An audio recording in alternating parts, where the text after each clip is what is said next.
Welcome everybody to the first episode of The Lord of the Rings, where we are going to be talking about the Fellowship of the Ring tonight, the first three chapters, and the prologue. Now, I didn't want to do a ton of detail, so I immediately need to talk about one of my biases here, and I've mentioned this previously, and this is like my hot take is I don't really like hobbits. I'm not a huge fan of the Shire, and rereading the intro chapters really cemented that for me. And I think what I'm saying here, right, is like a lot of people have this sort of idyllic vision of the Shire that has been implanted by the Peter Jackson films, and the Shire is a beautiful area. There's the Shai says the Hobbit saved Middle Earth, and they did. And I give Frodo and Sam and Merry and Pippin and Bilbo credit, but the other hobbits fucking suck. All right, like when you read these first three chapters, they are judgy, they're gossipy. You can't do anything in the Shire without everyone watching you and everyone judging you and everyone being up your ass about every fucking thing that you do. Like I could never live in that environment. Like I said when we talked about The Hobbit, it's like you're living in a giant HOA, and it seems like the worst thing ever. Like I can't stand that environment. And I know people love the Shire and the Hobbits and everything like that. It's just a personal thing for me is I've never been able to get into it because I'm just like, these are the most judgmental pricks. Like there's nothing you can do. Their adherence to decorum, like when Bilbo's talking at his speech and he's like, and they're like, can't you just shut up already and let us drink? Like, fuck you guys. Like, let Bilbo speak for a minute. Um, it's always been sort of thing. Now the Shire, like I said, beautiful place. I'd love to go visit the Shire and hang out, but hanging out with those HOA motherfucking hobbits is not something that I want to do. And I just needed to get that out before we talk about the Shire because my knowledge in terms of the Tolkien lore when it comes to the Shire is not super great because I don't I don't want to spend time reading about those little bastards. Um, Chad is blown up about this. Uh, okay, sorry, I'm just catching up on. I'm glad people agree with me. Uh, I do enjoy that people are on board with hobbits being sons of bitches and many like the Sackville Bagginses should be drowned in a river. All right, that's all I'm saying. Fuck the Sackville. I got so mad when Frodo sold Bag End to the Sackville Bagginses, and the woman, I can't remember her name, like Labori or Litholian, I can't remember. Yeah, Lobelia comes in there and it's just like got the list and makes like fuck you, Lobelia, like Sackville Baggins, like fuck you. I just sorry, I can't with these little bastard hobbits. I love Sam and Murray and Pippin and Frodo, great. Bilbo, he's good. I like Bilbo, but I do have some Bilbo issues. Like Bilbo likes to gas himself up. Bilbo has a bit of an ego, okay? But Bilbo always gets eternal respect for getting rid of the ring.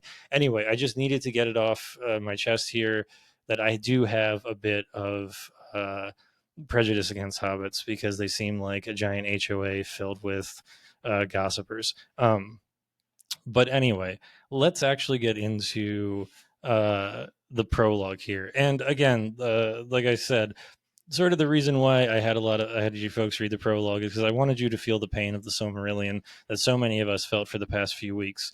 But also, it gives you like a good idea of the Shire and the area and the geography around it.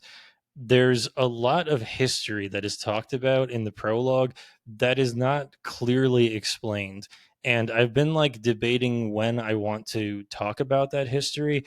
And we're going to wait on that right now. I want to wait to talk about the history of the Shire in that area until we get to when Gandalf comes back and they talk about the fact that it is actually the One Ring, because that is sort of like the nexus point, I think, of these three starting pair or chapters.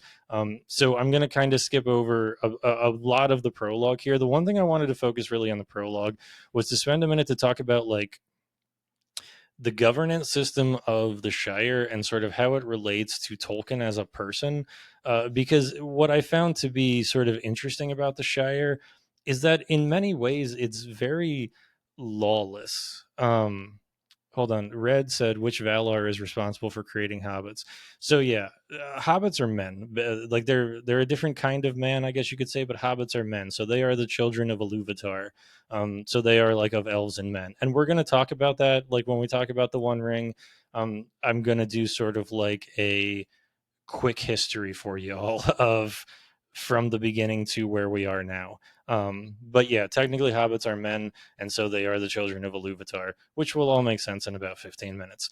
But anyway, the governance of the Shire I found to be an interesting point because it sort of speaks to Tolkien as a person. And if you didn't catch it in the reading, the Shire is almost without a system of government. They have a Thane, and they have the Mayor of Mickle Delving, and they have the Master of Brandybuck. But when you look into what those roles actually do and accomplish, it's very much not. It's not much. Like when you actually look at the Mayor of Mickle Delving, it says like he mostly presides over banquets, but is also in charge of like the police force.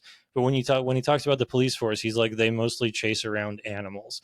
And so, in many ways, the Shire reflects Tolkien's personal views.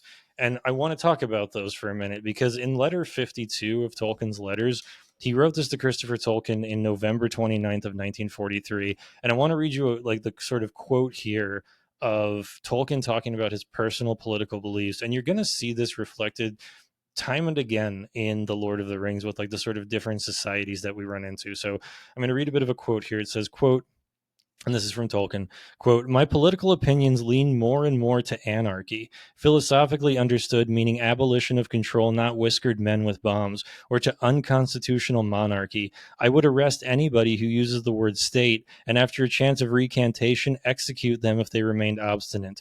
If we could get back to personal names, it would do a lot of good.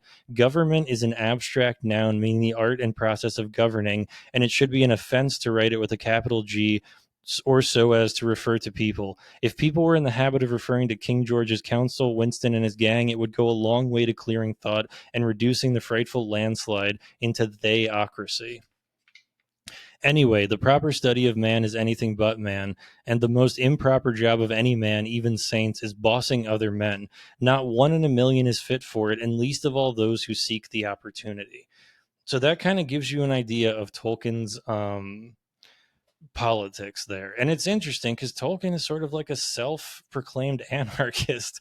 Um, he does not like the idea of a government, as this sort of like big governmental entity ruling over other people, and it's sort of reflected in his writing where he kind of says people suck and people are just going to screw it all up.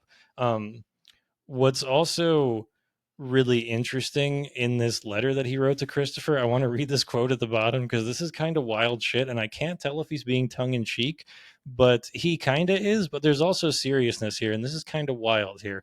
Quote, there is only one bright spot, and that is the growing habit of disgruntled men of dynamiting factories. Sorry, let me restart that. I fucked it up, but it says, quote, there is only one bright spot, and that is the growing habit of disgruntled men of dynamiting factories and power stations. I hope that, encouraged now as patriotism, may remain a habit, but it won't do any good if it is not universal.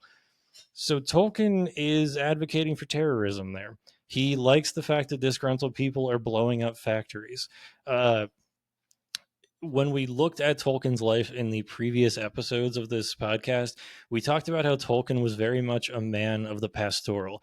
He loved nature, he loved trees, and Tolkien hated factories. He hated war. Like many people know, Tolkien was in World War One. He was in the trenches, and in On Fairy Stories, he very specifically wrote about the fact that he believes that a good fairy story is more real than our reality when people are creating like bombs inside of factories. He is like, there is more value to the human experience to read a fantasy story than there is in loving factories and bombs and war machines. Tolkien was very anti-war. He was very anti-industrial. He was very much pastoral. He loved nature. I think he said in many of his letters that like of his temperament, he was much like a hobbit. Like he liked that idea. He also said, I think the character most liked to him was Faramir, but we'll talk about that when we get to it.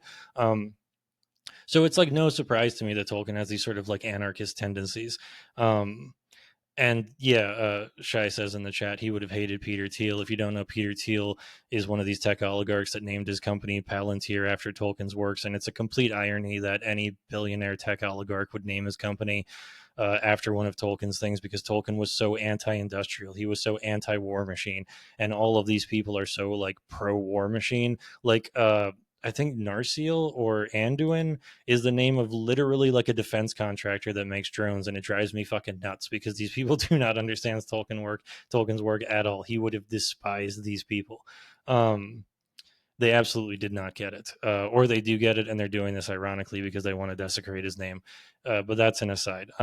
So yeah, when we look at sort of the governance of the Shire here in the prologue and how it's put together, you can see the sort of like Tolkien had that sort of, he didn't like governance. He liked the idea of sort of like people being able to do their own thing, but then having these governmental figures like the Thane or like the mayor of Mickle Delving to take care of the post and to take care of like cops. But Tolkien's world, of course, he envisioned cops would only be needed to like chase squirrels, right? So like Tolkien's sort of personal anarchy is very much reflected here in this prologue, when he talks about the governance of the Shire. And like we said, and like you said, keep that in your mind. Tolkien's idea of like anarchy and like how he didn't like governance, how he was very much for the pastoral as you're reading through this entire thing, because it informs so much of the Lord of the Rings, of all three of these books, because Tolkien is very much a man of the world of nature. And when you start to pervert that nature, when you start to try to take nature into your own hands and do with it as you please,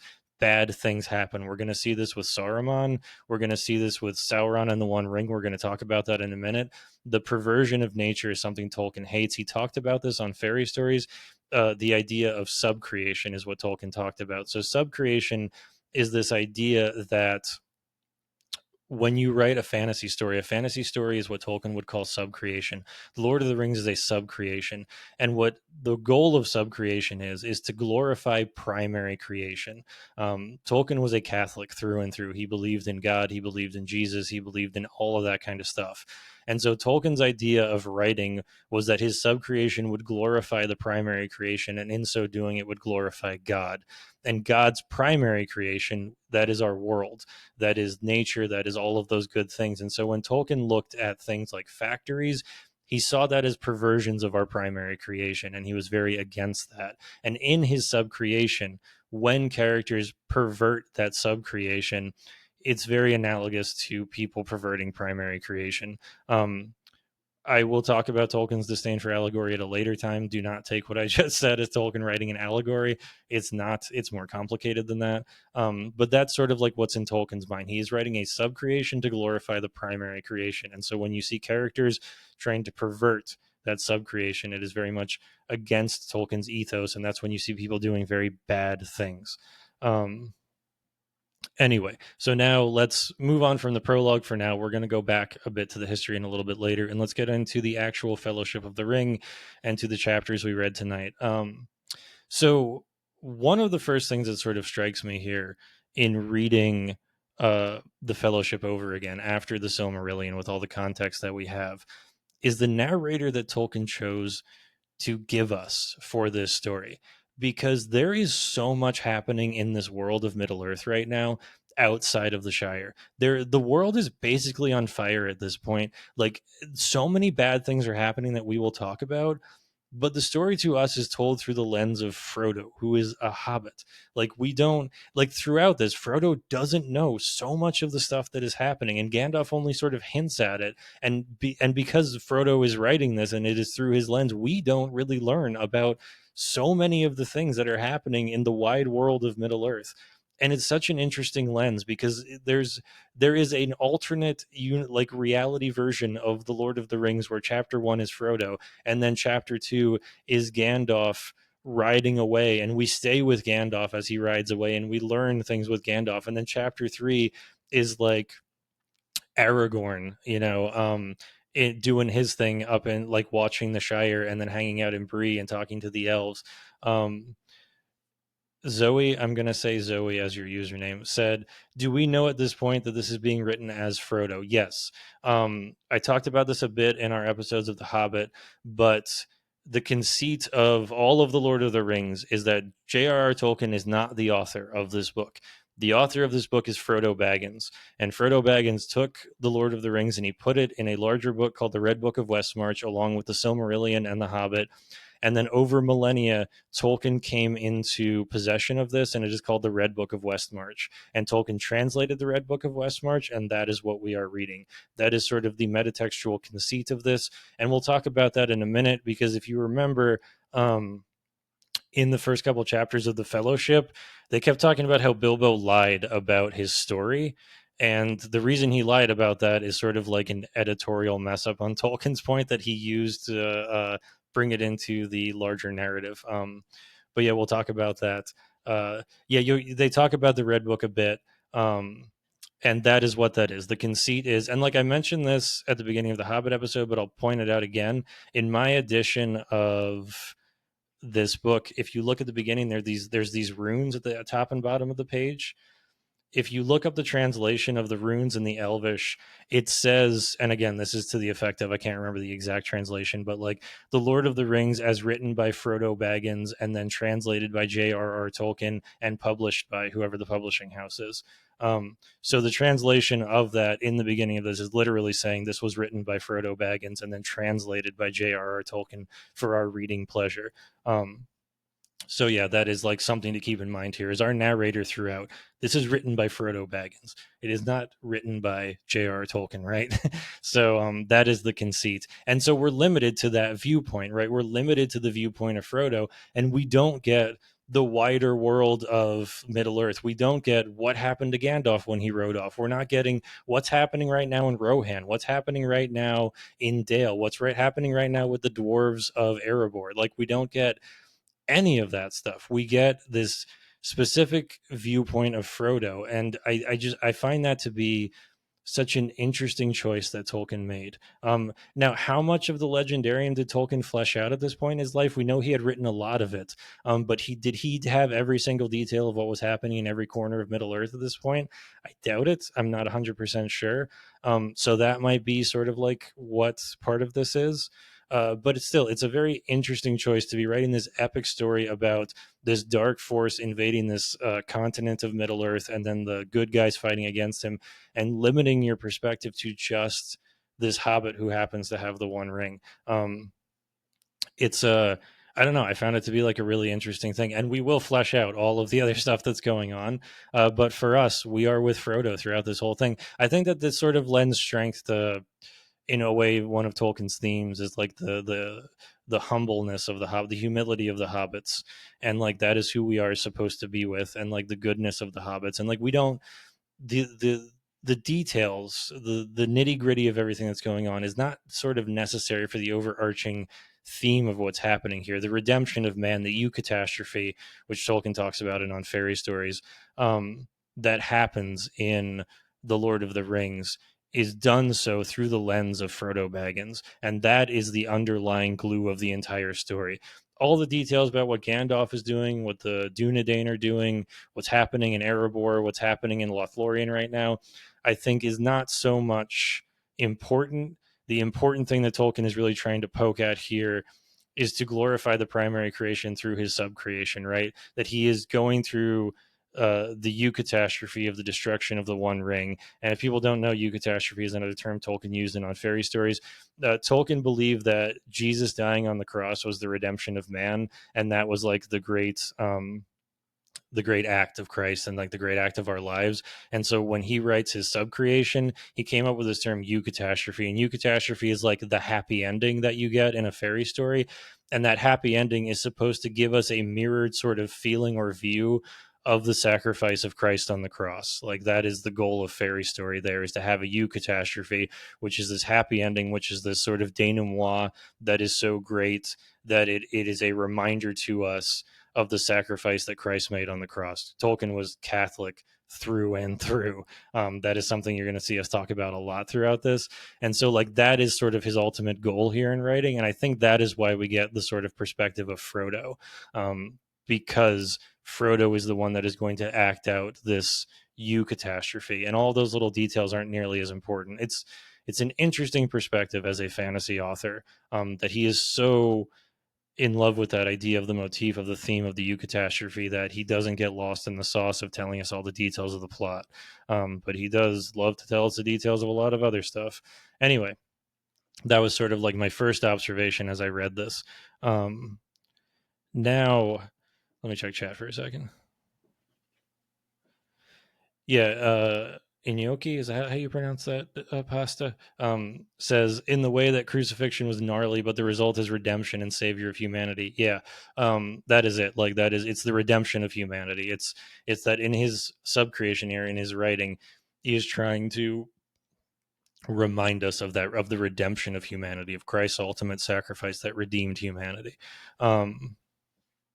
And yeah, Shai importantly says here, his brand of Catholicism should not be confused with the current Christians of our country. Uh, Absolutely. Like when we talk about Tolkien's belief, you're going to hear me say words like conservative. We're going to be talking about Catholicism.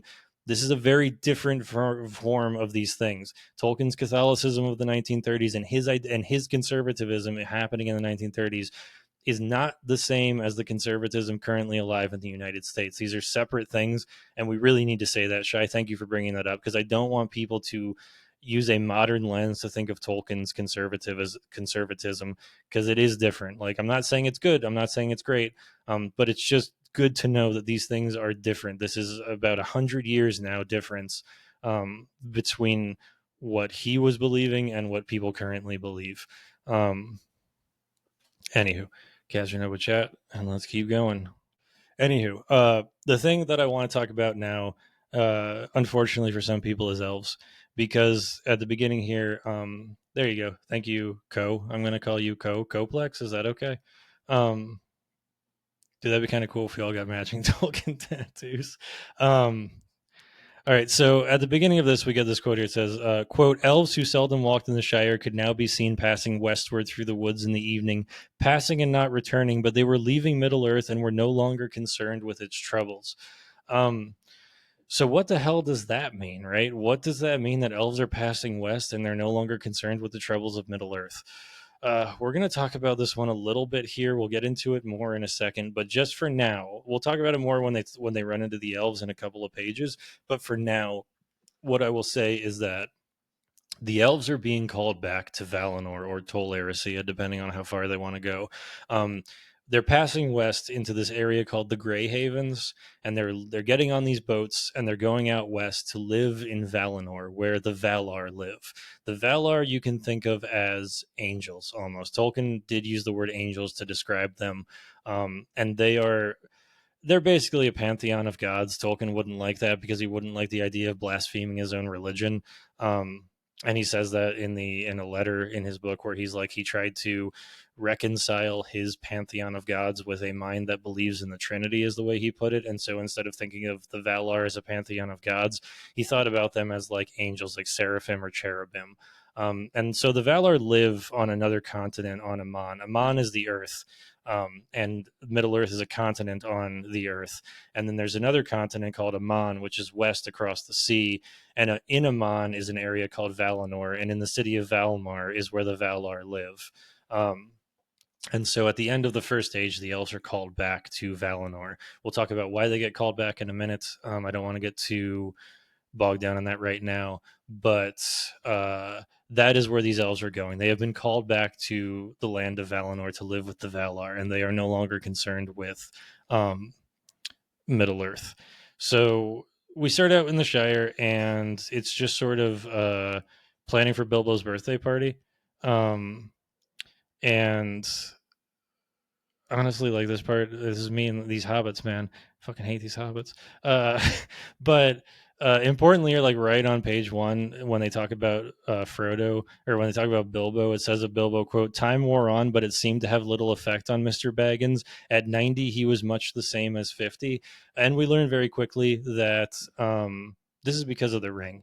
The ring gives you unnaturally long life, and Bilbo is in possession of the ring, and that is why he is still young looking at his age, because the ring is giving him unnaturally long life. And that is something that we'll go into very quickly. We find out that is what's happening.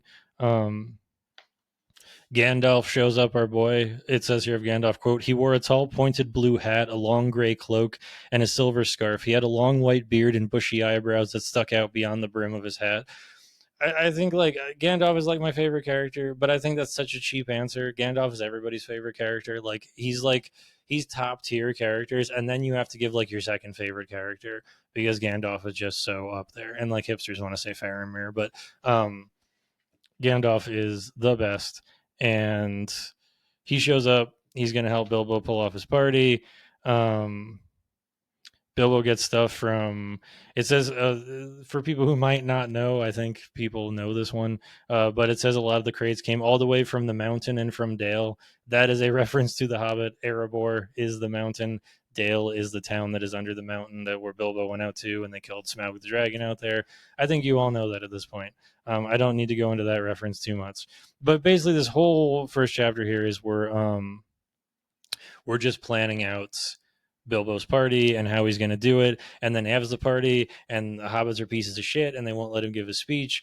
And right, Zoe says Bilbo also seems to have dwarf servants or somewhat. Yeah, that was interesting to me. Like, did Bilbo?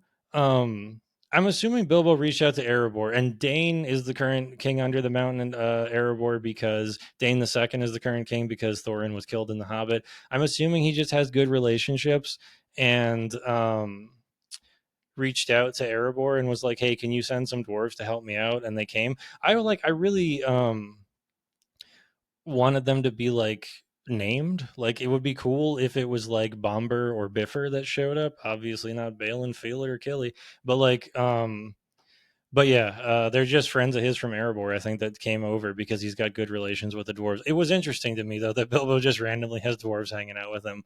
Um, but yeah, so yeah, the dwarves are there, and now we're getting into so the party happens. The hobbits are being pieces of shit.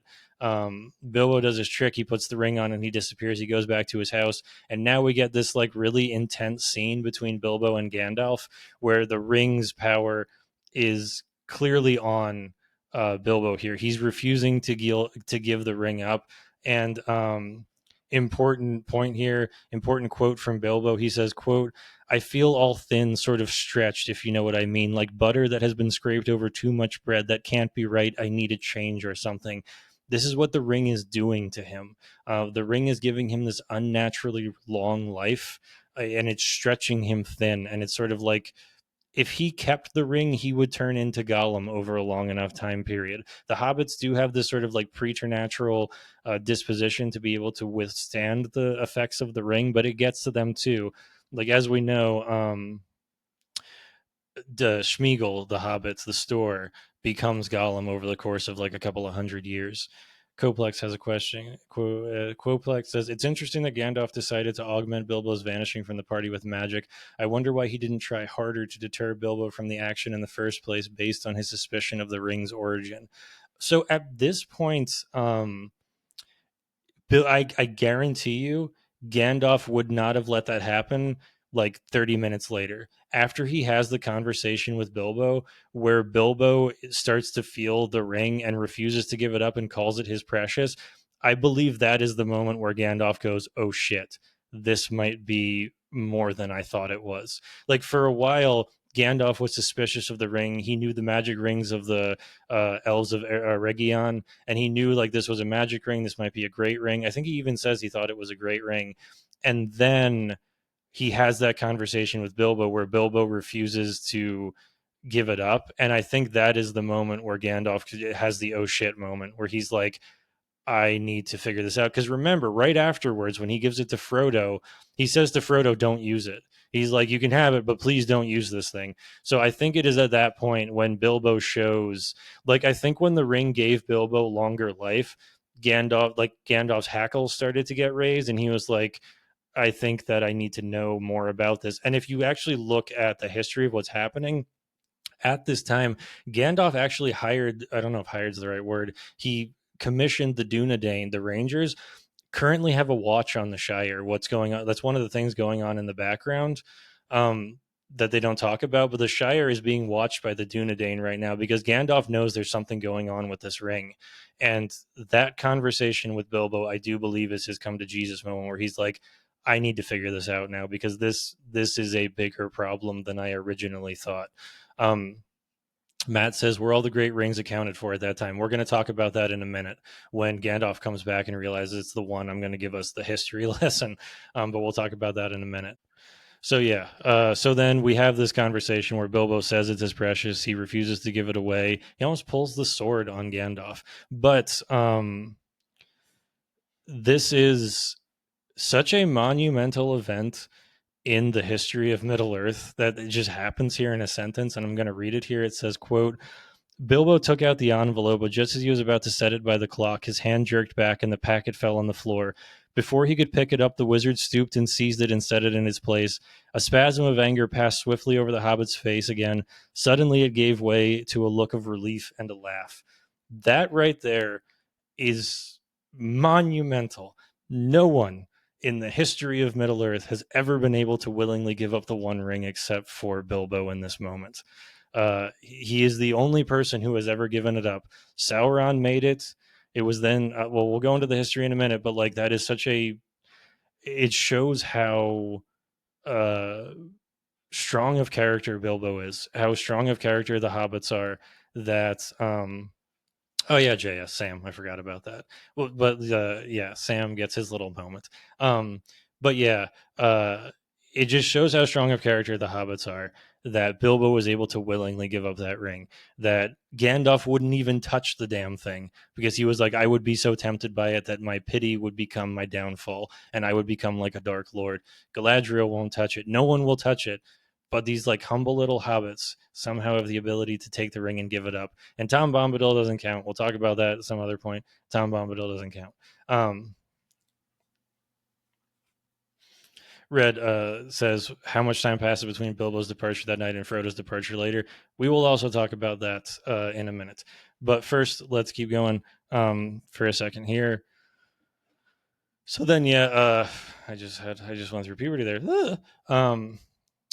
So Frodo now inherits Bag End, and I had a laugh out loud moment. Like I didn't really think that there was something in here that would be fucking hilarious to me. But when Frodo's like busy and he hears a knocking at the window and he doesn't realize it's Gandalf, so he's like brushing him off. And then Gandalf, like for no reason, says to him, quote, if you don't let me in, Frodo, I shall blow your door right down your hole and out through the hill. I literally stopped and laughed at that part because, like, for no reason, Gandalf has this like temper throughout the Lord of the Rings and the Hobbit that is just so funny at random points. Like, he's getting ignored and just getting pissed off, and then he's like, "If you don't answer the door, I will blow it the fuck down and beat your ass, Frodo," for like no reason whatsoever. Um, but yeah, now Frodo is the master of Bag End, and at this point, Gandalf is sort of like talking to Frodo about the story of how he got the ring and all those things, and he says to Frodo, like Gandalf says, "Which story I wonder?" to Frodo, and what he means by this is that for a long time, Bilbo told people this story that like Gollum and him didn't have like this antagonistic riddle thing where Bilbo stole his ring and ran away with it.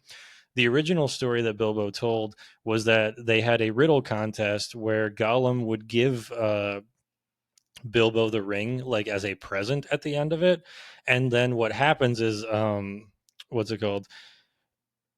Bilbo finds the ring on the ground and pockets it, and then when Gollum can't, and then Bilbo wins the riddle contest, and Gollum goes to give him this ring and to let him go, and he can't find it, and so Bilbo's like, "Hey, instead of your ring, why don't you just show me the way out?" And so they walk out of the Misty Mountains together, and they have like an amicable relationship. And Gollum apologizes for like not being able to give him the ring, and it's like they're very friendly.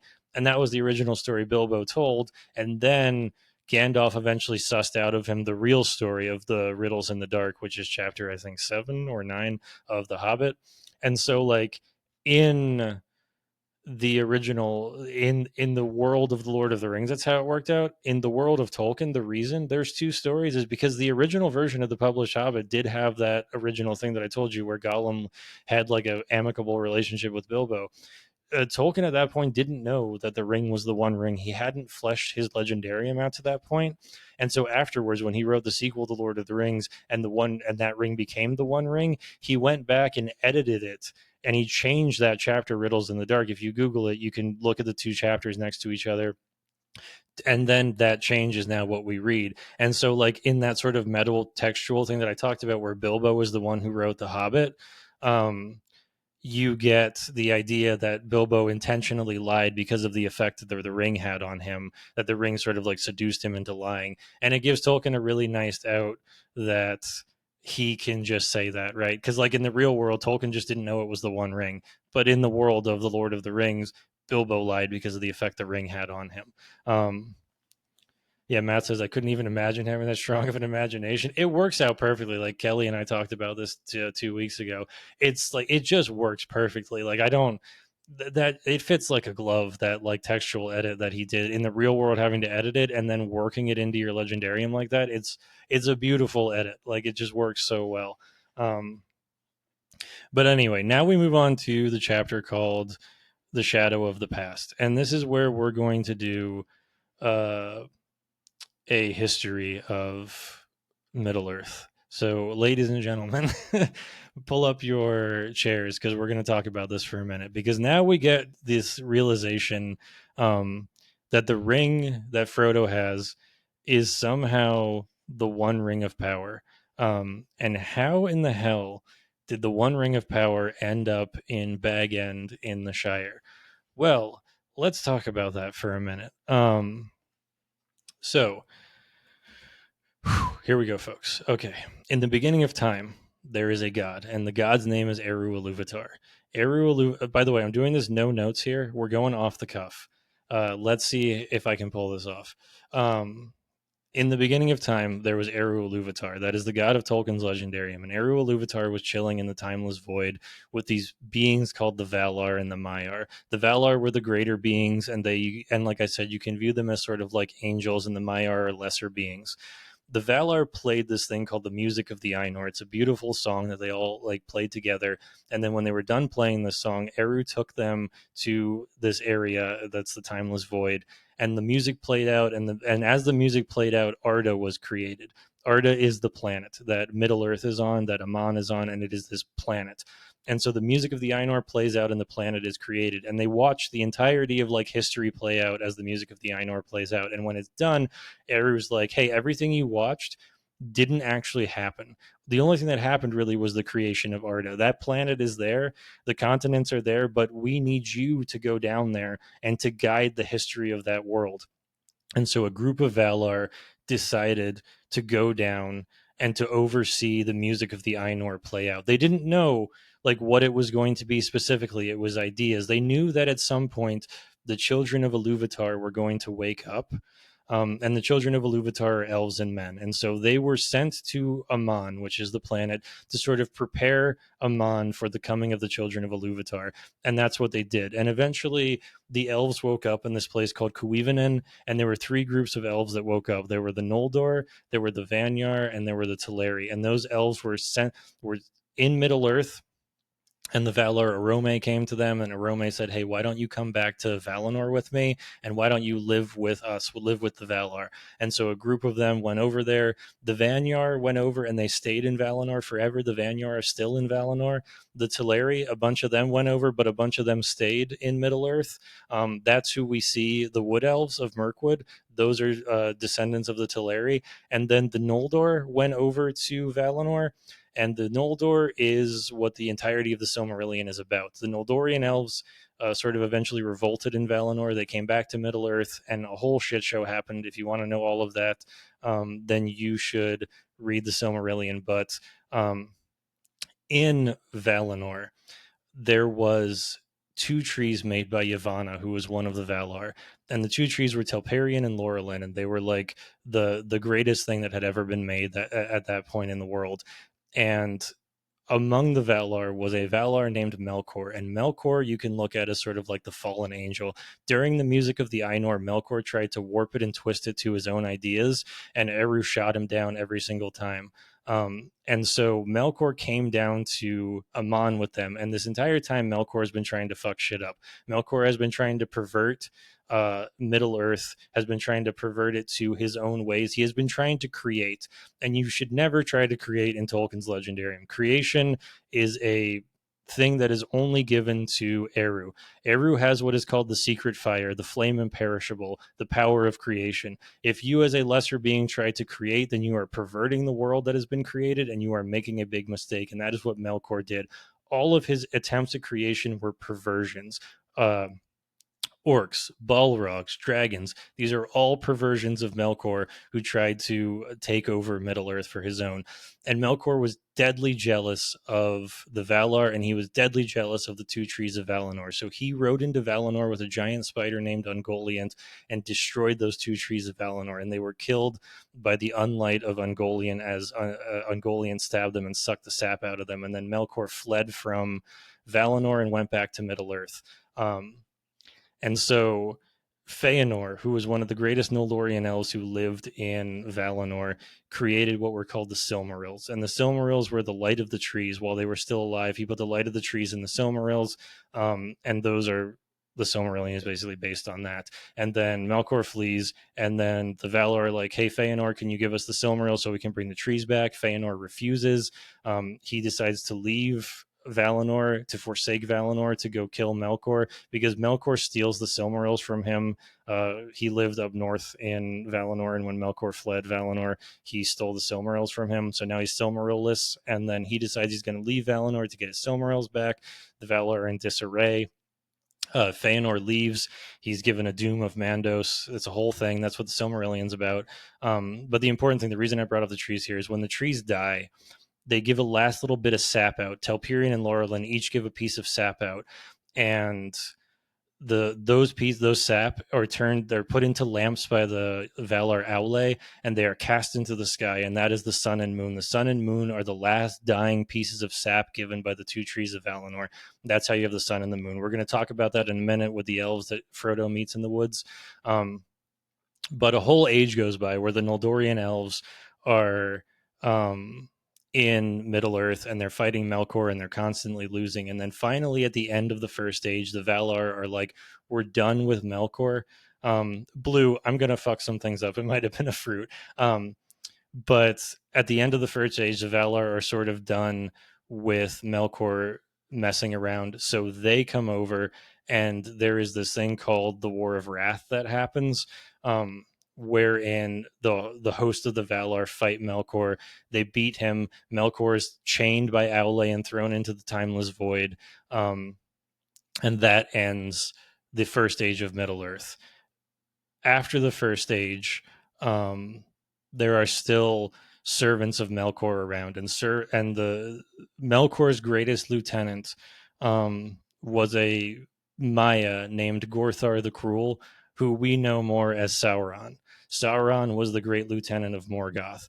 And so in the second age, Sauron decides that he's going to be the big bad shithead, and he's going to sort of like try to take over Middle Earth and do all the bad things. Now, the Valar are basically done with Middle Earth. At the end of the first age, they have sundered themselves off completely. They have decided we've done too much damage. We're going to live in Valinor. We're going to wall ourselves off from the rest of Arda. Like, you can't go to Valinor at this point unless you're basically invited. And so they're just living out there. And men and elves are still in Middle Earth. Elves at this point have been called back. The Valar have been like, you guys need to come back to Valinor and just live with us. And so this is why the elves are passing westward. Their time was the first age. The first age is done. The age of elves is over. They are leaving Middle Earth and going back to Valinor. Men, it is now, we are starting to get into the beginning of the age of men, which is going to be way down the line, but nonetheless, men and elves are still in Middle Earth at this point. Sauron is trying to create problems. And it is during this time that Sauron realizes that he is going to engage in the creation of the rings of power. So what he decides to do is he's going to create these rings that he's going to give to elves, he's going to give them to dwarves, and he's going to give them to men. And he's going to deceive them all through the creation of these rings because they're going to think they're just great, powerful rings that they can wear and good things happen. But then Sauron is going to himself create the one ring in Mordor. And when he creates this one ring and puts it on his finger, then he will have domination over all of the other rings. And anyone who wears a ring will be subject to Sauron. So he goes to the elves of Eregion in a fair form. He's called Anatar, the bringer of gifts at this point. Sorry, you're getting ahead of yourself. He's called the bringer of gifts at this point.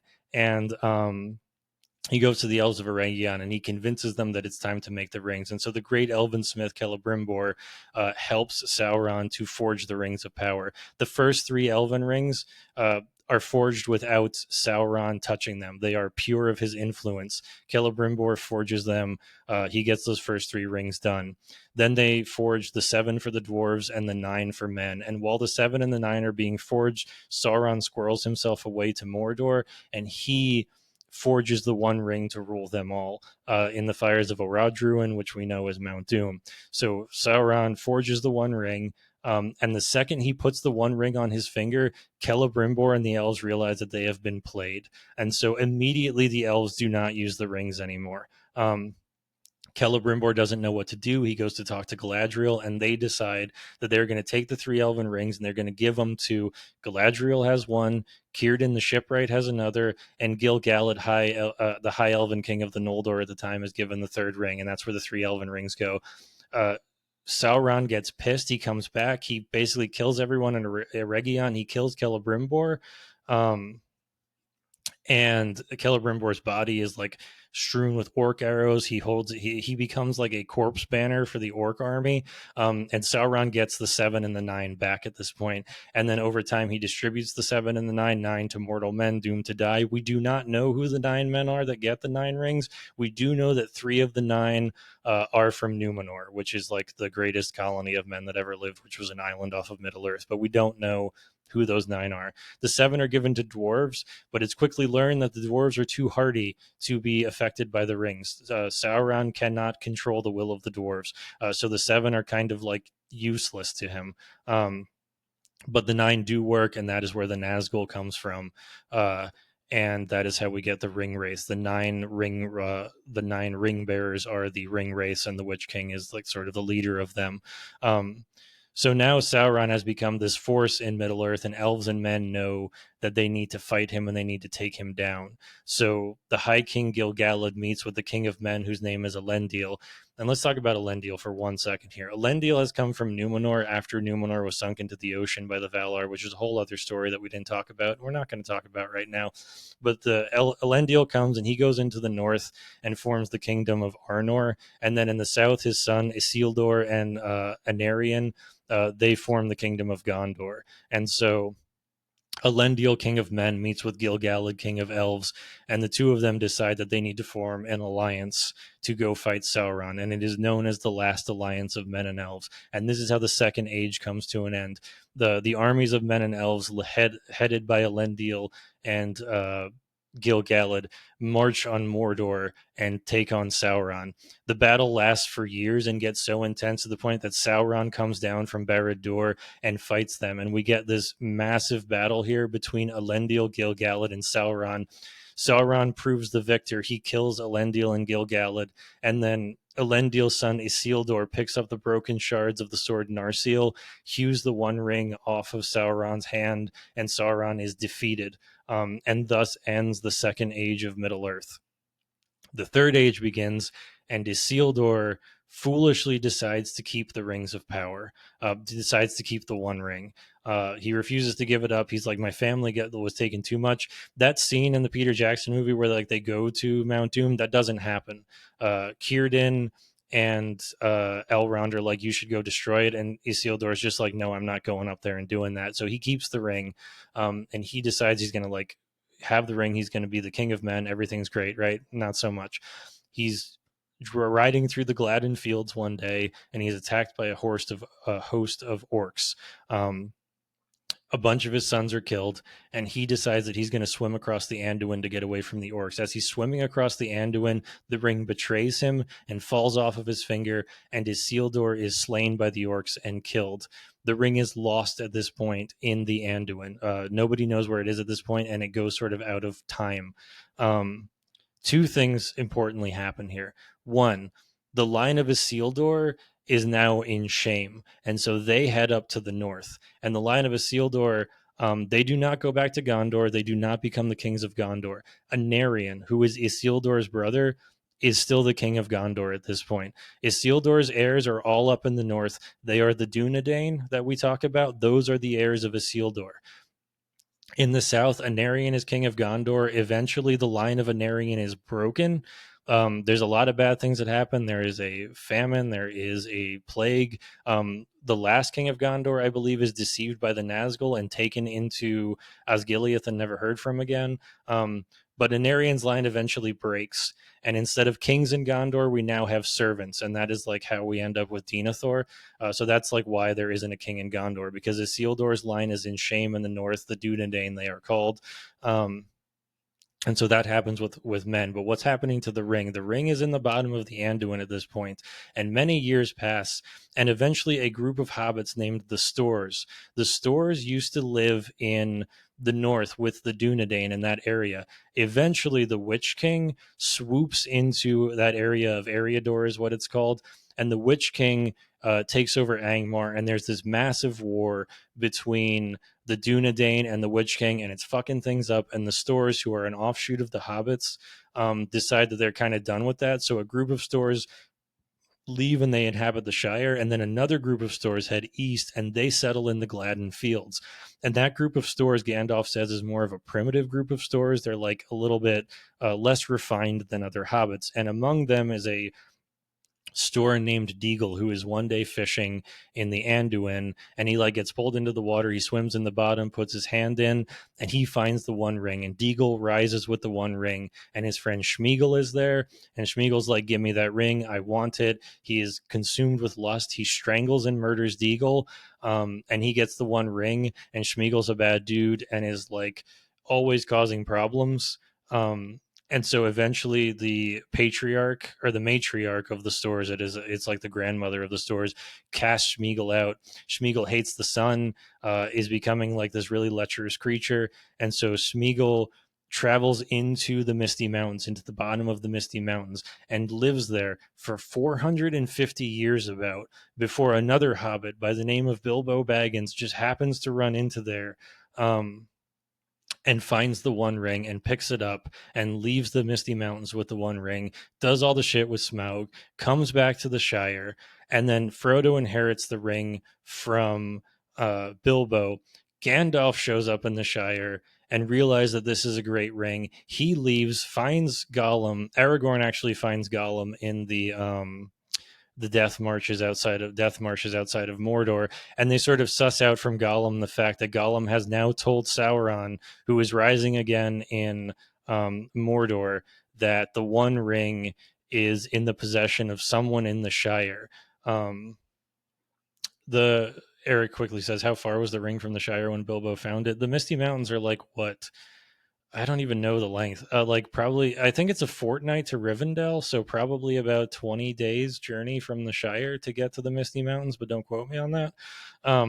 But anyway, so Sauron is rising now in Mordor, and he knows that the One Ring is somewhere in the Shire, and so the Nine have now been unleashed to go to the Shire to find the ring. And this is where we are at now when Gandalf returns to the Shire, because Gandalf has left. He went to Minas Tirith to figure out. He read the scroll of Isildur and realized that holy shit, this is the One Ring. They throw it in the fire. You see the inscription come off, and it's like, this is it. This is actually the ring. This is the One Ring that Sauron lost, and the enemy cannot have it. Like, this is such a massive oh shit moment that somehow the most dangerous weapon in the entirety of Middle Earth is somehow in the Shire at this point. Gandalf is just sitting there looking at it, is just like, holy shit. It's a massive oh shit moment. That they have now found out that the greatest weapon basically of all time is sitting right in front of them, and now they're like, what the fuck do we do? It's kind of wild to me that Gandalf, like, it took him so long to figure out it was the One Ring. Like, I know that it is definitely like, how in the hell would it ever be the One Ring? Like, what are the odds of that? But it's still like a little bit like, come on, Gandalf, like, this was your purpose. But yeah, that is sort of like from the creation of Arda to the point at which we are at in the Fellowship here. Um, that is how everything happened. I got most of it right. I probably screwed things up. There is one thing that I didn't bring up, and I'll talk about that really quickly right now, and that is, how did Sauron come back from the end of the Second Age? So when Sauron lost the One Ring at the end of the Second Age, he sort of became a disembodied spirit, and he wandered into southern Mirkwood, into the fortress of Dol Guldur, and that's where he started to reclaim his power. Now, at this time, the Valar also were like, worried about Middle Earth, because they realized what Melkor had done in the first age, and they were like, we don't want to have a repeat, so we are going to help them out, but we want to help them out in a way that is like indirect, so we don't fuck things up. So what they did was they sent a group of Maya across the sea to help out, the men and elves left in Middle Earth, and that group is called the Astari. We do not know how many Astari there were, but we know 5 of them specifically. We know that Gandalf the Grey is one of them, who is a Maya whose name was Olorin. Um, we know that Saruman the White is another one of them. We know that Radagast the Brown is another one of them, and we know the 2 blue wizards whose name unpublished were Alatar and Palando. They came over the ocean to aid men and elves in their fight against Sauron. Radagast failed because Radagast wanted nothing to do with men and elves. He wanted to just chill in the woods and be there. The blue wizards went out east, and we do not know what their purpose was. Like, they just went out east, and we don't really know what they did out there. Saruman the White and Gandalf the Grey are sort of our major players. And Gandalf and Saruman formed, when they came over, they formed the White Council with Círdan and Galadriel and Elrond. Important here to know that is, when Gandalf came over and Círdan saw Gandalf, Círdan was like, oh shit, you are very important. Círdan gave one of the elven rings to Gandalf. For the entirety of the Lord of the Rings, Gandalf is in possession of one of the great elven rings. That people don't really know that that's a thing. The ring in his possession makes him more inspiring to the people around him. So that is also an explanation as to how he got these like hobbits, to do all of this crazy adventure stuff, because the ring, Narya, the Ring of Fire, I believe it is, is on Gandalf the entire time of the Lord of the Rings. So yeah, they form the White Council, and Gandalf quickly realized that Sauron is rising in Dol Guldur. So after a lot of hemming and hawing, Gandalf convinces the White Council to basically attack Sauron in Dol Guldur as a disembodied spirit. Sauron is cast out of Dol Guldur and goes back to Mordor and starts to reclaim his power in Barad-dûr, which is the Dark Tower that he built. So that is how Sauron comes back from the Second Age. And I think that now covers the history of everything. I just said a lot of shit. So I know Chad is talking a lot. Sorry, I haven't been able to catch up because I've just been rambling. But that is sort of our brief history of the entirety of Tolkien's Legendarium up until the point that we're at. Feel free to put questions in the chat if anything, or like if there's areas that you want to know more about. I did a very quick thing to kind of get us all of the backstory that is never talked about in the Fellowship. So like that is where we're at. So I need to read what Andrew said because he's like talking shit on me. Let's see what he has to say. Andrew said Gandalf's purpose was not to find the ring, and he had no familiarity with it technically. And there's tons of magic rings and various sorcerers doing weird, unexplained magic. So on site, Gandalf had a suspicion and did the correct thing by riding with haste to Minas Tirith and spending a fuck ton of years making certain. Okay, accurate, but points to bring up there. One, Gandalf does specifically say that he knew it was one of the great rings. He says that many magic rings were made, but he does say, I think this one might be Unfinished Tales, but he does say to Frodo that it is one of the great rings. So he knew it was one of the great rings. He knew it wasn't one of the Elven. He knew it wasn't one of the 9. He could have thought it was one of the dwarf rings. But I will give Gandalf the credit that, like, even though he didn't know it was the one, he knew enough to have the Dunedain guard the Shire while he was out trying to figure out if it was actually the one. It is accurate, though, to say that Gandalf didn't really know about the rings. That was Saruman's expertise. Saruman was the one that was into ring lore, because Saruman at this point wants the One Ring for himself. That is something else I didn't mention. The reason that Gandalf had to really fight with the White Council to get them to go fight Sauron and Dol Guldur is because Saruman was intentionally holding things up because he was learning ring lore and he wanted the One Ring for himself. He knew that it had been lost in the Anduin, but he didn't know exactly where, and he thought that Sauron's disembodied spirit would start looking for it, and so Saruman wanted Sauron to actually look for the ring a bit, because he wanted to maybe intercede. And then eventually Sauron grew too strong, and so Saruman at that point was like, yeah, let's go get him out of there, because he started getting scared of him. But yeah, that is sort of that's sort of that. That's everything. Holy shit! That catches up to this point in the Fellowship. I'm taking a sip of water now. Yeah, Mustard says something interesting here. So, like, a lot of this information is coming from the Unfinished Tales. There's an entire chapter called the Astari in here. And what's interesting is that in one of the revisions that Tolkien wrote originally, Olorin, which is Gandalf's Maya name, he was just chilling in Valinor, and he didn't want to come over to Middle Earth. He was actually scared of Sauron. Like Manwë, who's the greatest of the Valar, who's like sort of like the Zeus analog, which Tolkien would probably roll in his grave that I said that. Manwë is there, and Manwë's like, "Where is Olorin?" And Olorin shows up, and he's like, "I don't want to go. I'm scared of Sauron." And Manwë says, "That is what makes you even more like you should go even more because you have that fear, because you are sort of like the humble one here, and that is like what sort of pushes Manwë to get Olorin, who becomes Gandalf, to go to Middle Earth to be one of the Astari." Sarah says the rings also seem to expand / enhance upon the skills powers of the wearers, which seems to inform why Sauron sought them out. Yeah, there's actually a letter Tolkien wrote, and I don't have it offhand. I don't have the page marked where he goes into the exact power of the rings. And so that's a good thing to talk about for a second. Like, what is actually the power of the rings? I talked about this sort of at the end of the Silmarillion, but it is a little bit confusing because they don't have a direct, like, you don't put on a ring and it makes you like fly or like something like that. It does make you invisible, but that's not even really like invisibility as we know it, because the invisibility the ring gives you is it like lets you see the wraith world. So like you can see the 9 men who wear the rings when you wear the ring, because like as it stands, you can't see them because they've been wearing the ring so long, they've been diminished into the wraith world, and the only way you can see them is by wearing the ring.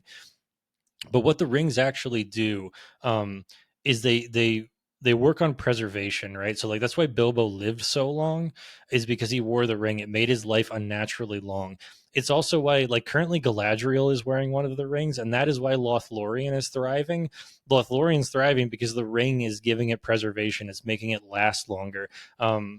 This podcast is full of spoilers, so I'm going to say a spoiler right now. When the One Ring is destroyed, and Galadriel, all the other rings lose their power, and so Lothlorien starts to fade at that point. And it doesn't really matter because Galadriel goes west anyway.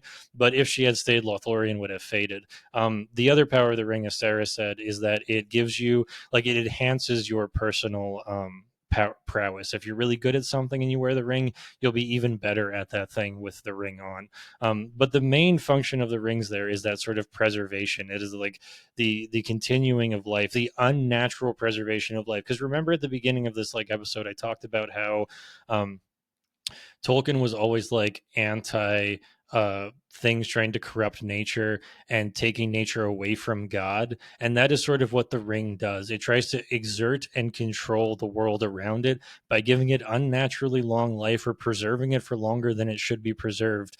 And that is like one of the main powers of the ring. And that is why it's kind of a big no no, because it's that perversion of Eru's creation. It is the perversion of Middle Earth. It is like sort of butting up against the music of the Ainur. And that is one of the major powers of the rings. And that is what the One Ring does, right? It exerts power over all of the other rings, and it perverts all of those people to Sauron's will. Um, yeah, Mustard, that is correct. That Narya as the fire ring was intended to ignite the hearts of others to action or something. It's like why Gandalf was able to sort of inspire the people around him and get like these meek hobbits to go on these wild adventures, even though they are Tookish. They needed that little bit of extra that Narya gave them. Um, All right, so I think then we can move on here. So now we know it's the One Ring, um, and this is the point where Frodo realizes that he cannot stay in the Shire because they are. Hold on. Gnocchi says, as you were going through the lore review, any ideas as to how the ring corrupted Schmeagol so the fast, yet Bilbo, Frodo, etc., had such resilience to it? Schmeagol had the ring for 450 years before Bilbo ran into him. Bilbo only had the ring for like, what, 50, 60 years? Schmeagol had it for 450 years, and Schmeagol was already a shithead.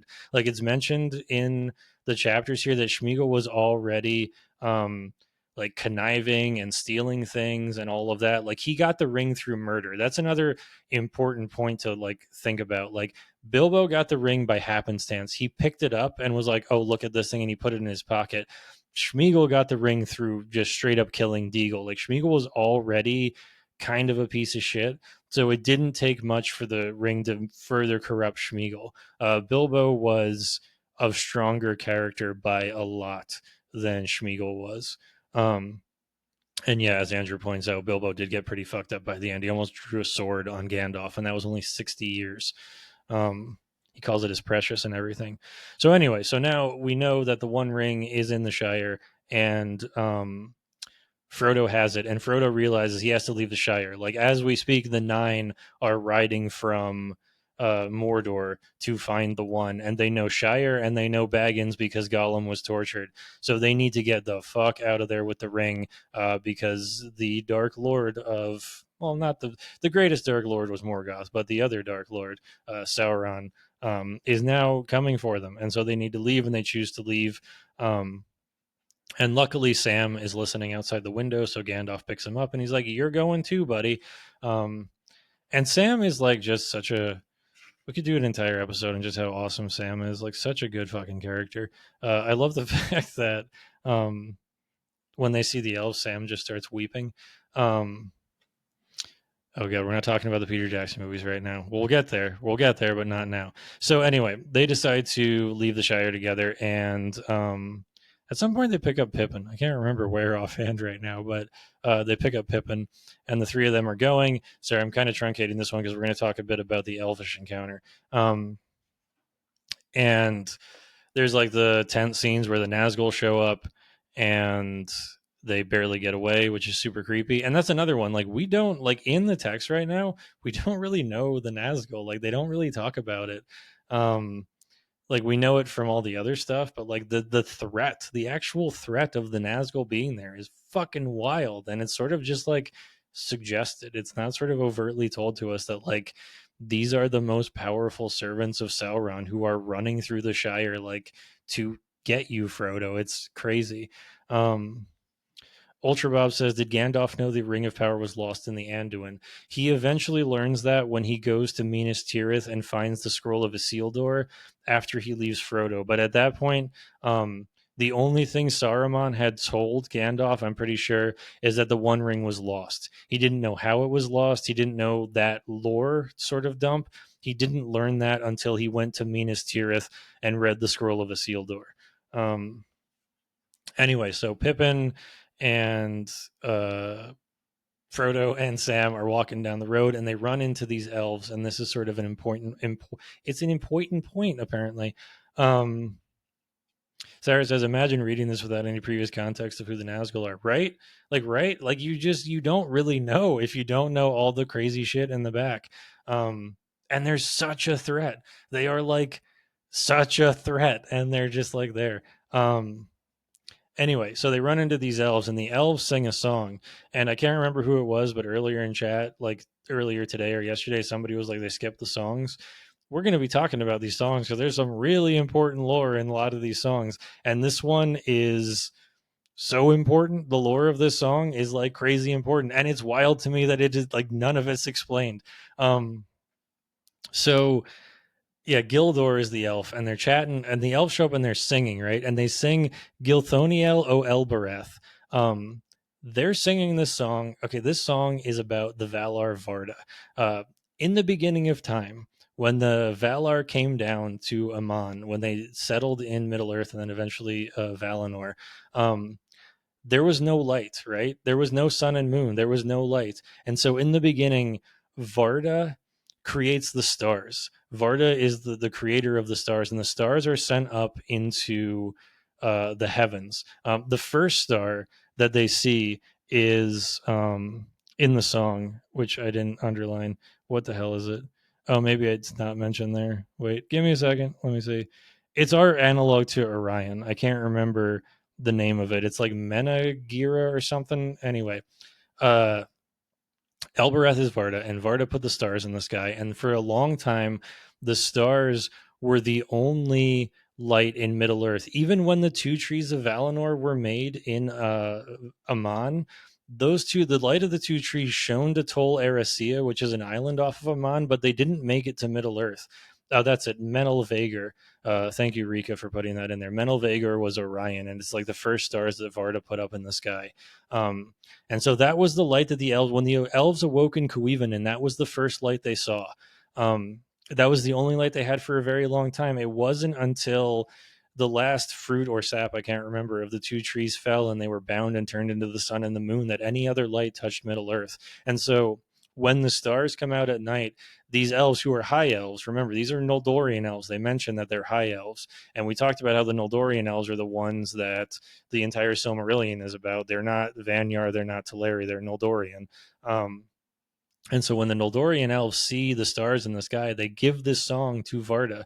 They sing to Varda in appreciation of the stars in the sky. And it says here, we sing to thee in a far land beyond the sea. That is Valinor. That is Aman. That is where the angels are currently at in Middle Earth. So like this is where all of this is happening. That's like it was crazy reading this stuff. Like there's so much deep lore here that is just not mentioned at all in here. But yeah, Gildor meets up with them, and Gildor is one of these high elves. He's a Noldorian elf who is, I believe they say he's the House of Finrod. Um, Finrod was one of the the House of Finrod. Finrod was one of the Noldorian elves that fled across the sea with Feanor, I believe it was, and they are the House of Finrod. They're Noldorian. They meet up with Sam and Frodo and Pippin, and there's and this is sort of where the elves find out that Frodo is being chased by the Nine. They don't know why. Frodo does not say that he has the ring intelligently. He shouldn't be talking that shit, but he becomes the elf friend here, and the elves at this point now know that Frodo is being chased, and Gildor, I think his name, God, I can't remember offhand, tells the other elves like, hey, you should watch out for Frodo. Like the Nine are after Frodo, so like we need to help him out. And like this really saves Frodo's ass in the background of what happens. Like the reason that Strider knows what's going on, the reason that they're able to get through a lot of this is because in the background the elves are aware that the Nine are chasing down these hobbits and they are helping them in the background. So like that's a really important point there. And of course Sam just like starts weeping, I think, at one point because of the elves. But yeah, and then they chill with the elves and they fall asleep, and that I believe is the first 3 chapters. Am I correct? That's where it ends. Sorry, I'm like lost in my ass right now because of all of that lore dumping I did a minute ago. Anyway, something that I would like to bring up to people who are new to the podcast is, I talked about this in the beginning, I just want to mention it one more time. If you want like sort of a deeper understanding of what we're reading, some of the ancillary texts that we're going to bring in, I would highly recommend reading On Fairy Stories by Tolkien if you have time. Something that we're going to bring in a couple of times is the Unfinished Tales. In fact, I would say to people, when we get to the chapter where they finally get to Rivendell, I am going to be bringing in the chapter from the Unfinished Tales called The Hunt for the Ring, because the Hunt for the Ring in Unfinished Tales tells you all of the shit that's happening in the background right now with the Nazgul, with what's going on with Sauron's knowledge of the ring. Like the Hunt for the Ring is basically giving you Sauron's perspective of finding out when the Shire has the ring, and then what he does in sending the Nazgul. There's a whole thing in Orthanc with them. Like, I'd highly recommend reading that if you could. But again, don't feel pressured to. We'll talk about it in the episode, but it will give you some context for some of the things we're going to talk about in the upcoming weeks. But yeah, that will be everything for this evening, folks. Thank you. Good night, folks.